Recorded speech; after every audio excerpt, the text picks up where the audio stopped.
For most lifters, the number one reason that they are not getting the results that they want in the gym is not genetics, it's not the drugs they're not taking, it's not the supplement that they're missing out on, it's training effort. Most people simply get better results if they put more effort into their workouts. But working out is hard.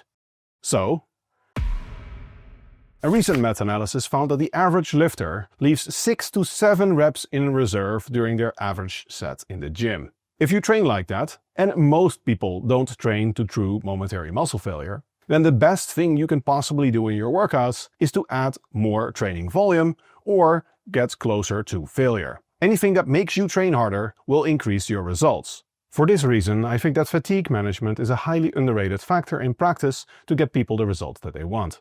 Even if you are a super dedicated trainee that has no issues training to failure, you'll probably benefit from being able to do more volume if your fatigue management is better.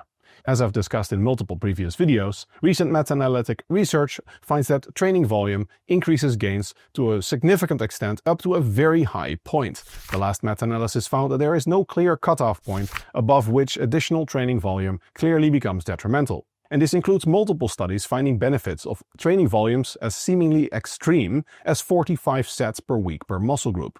And you, my viewers, seem to be aware of this because you chose this video as the number one topic when I asked you which type of video you wanted me to make. So, without further ado, here are 2 fatigue management strategies you can use to get more gains with less effort. The first strategy to reduce the fatigue you get in your workouts is extremely paradoxical and counterintuitive. Go heavier.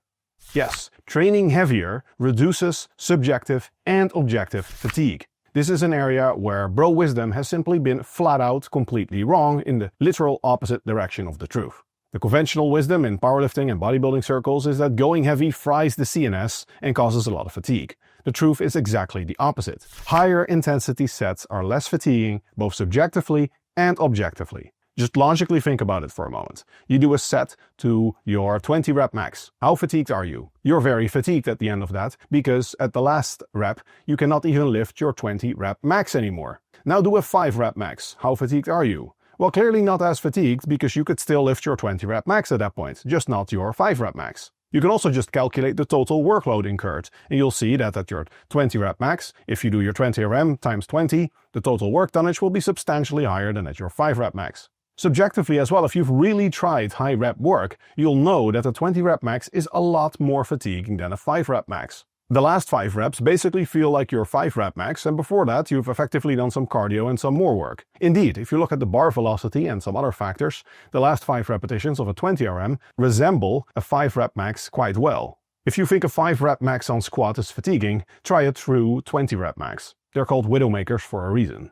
So if you struggle with pushing yourself close to true failure, and if you don't actually fail reps in the gym, you probably are, then try going heavier. Doing lower rep sets with higher training intensities makes it easier to push yourself closer to failure, and we see this effect in research as well. RPE values and RIR values are consistently lower with low rep sets. With high rep sets, the set basically starts feeling like cardio and strength training at the same time, and it becomes extremely effortful to push yourself to true failure. You get to that point where you feel like, oh, now it's extremely hard, but then actually you can grind out 5 more reps, at least if somebody puts a gun to your head. Many of my viewers are European, so carrying a gun into the gym is not an option. And even for my US viewers, this strategy has, I heard, not worked out very well. Even if you have no issues pushing yourself truly close to failure, higher rep sets cause objectively less fatigue as well. Moreover, research finds that they cause less recovery time. Because the fatigue is less, it also takes less time to recover from the workout. If you are pushing up your volume to maximum tolerable levels, then it makes sense that lower repetition work going heavier actually allows you to do more sets per week per muscle group and thereby get better gains. However, this has one huge caveat: injury risk. Combining high volume with high intensity training, and especially if you also do it with high frequencies, the injury risk is very high. So you need to compromise somewhere, and for injury management, high repetitions are usually a very effective method of compromise, because you can do high repetitions, and if you can push yourself and you have the training effort, you know that you can still get close to failure, then high repetition work is often a lot easier on the joints and connective tissues. So you have to strike a balance here and decide for yourself, are you being limited by injury risk and effort, or are you being limited by just how much effort you can do and how much training volume you can get into your workouts before you just completely gas out? If you completely gas out in your workouts, you have trouble pushing yourself to true failure, go heavier. If your issue is that you keep running into injuries when you push up the training volume, then consider doing some more high rep work and combine it with some low rep work. You'll have to put in some more training effort, but that is the price you pay for lower injury risk. By the way, check this out.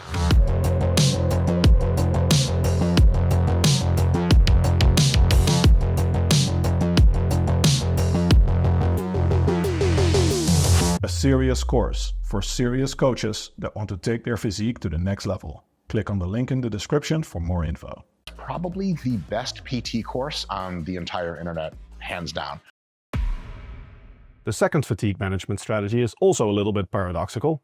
Do more workouts. Yes, doing more workouts reduces effort for most people. For many people, workouts really start becoming very grueling when the workout starts exceeding about an hour.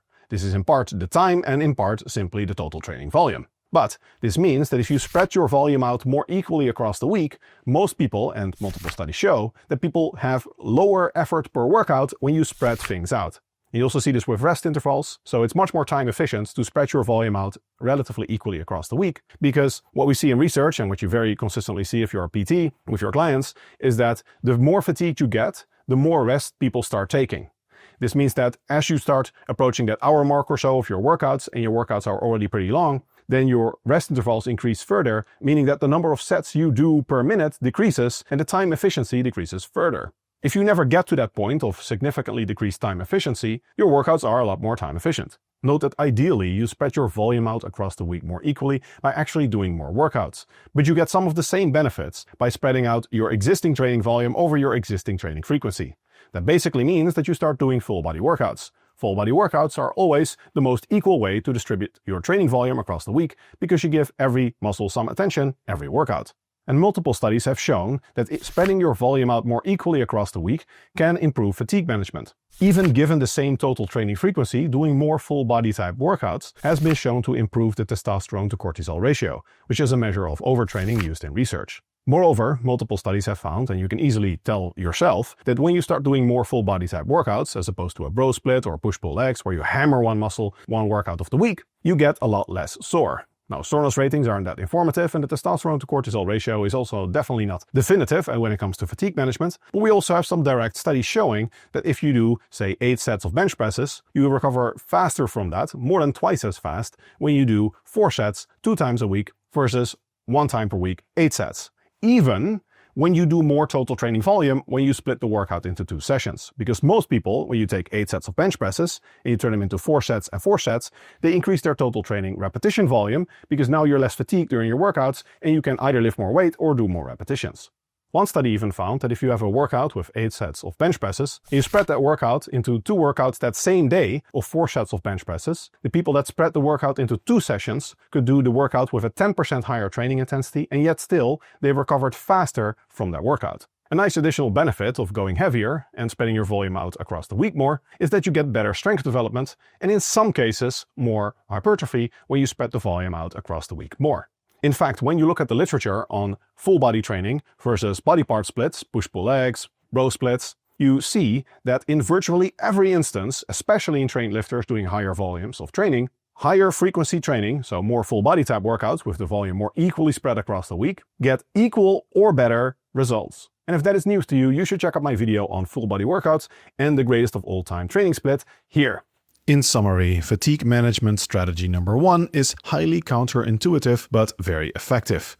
Go heavier. Training with heavier weights, higher training intensities, and lower repetitions per set induces less neuromuscular fatigue per set and makes it easier to recover from your workouts. This means that both the mental fatigue and the objective neuromuscular fatigue per set are lower, and you can probably tolerate a higher total training volume. However, do note that injury risk might be higher if you combine high volume, high frequency, and high intensity training, so you have to figure out what is really limiting your recovery. If it is your joints, your connective tissues, then going heavier might not be the solution. Fatigue management strategy number 2 is spreading your existing training volume over more sessions, meaning that you do more full body type workouts or you even train more times per week. Spreading your volume out across the week more evenly with full body workouts reduces the fatigue accumulation per workout and makes it easier to recover from, according to multiple lines of research. Even when you increase your total repetition volume because you are less fatigued and therefore can do more reps with the same number of sets, research still suggests that we recover faster from that volume if we spread it out more across the week, as opposed to doing a bro split or something where you dump all of your volume for one muscle group in one session.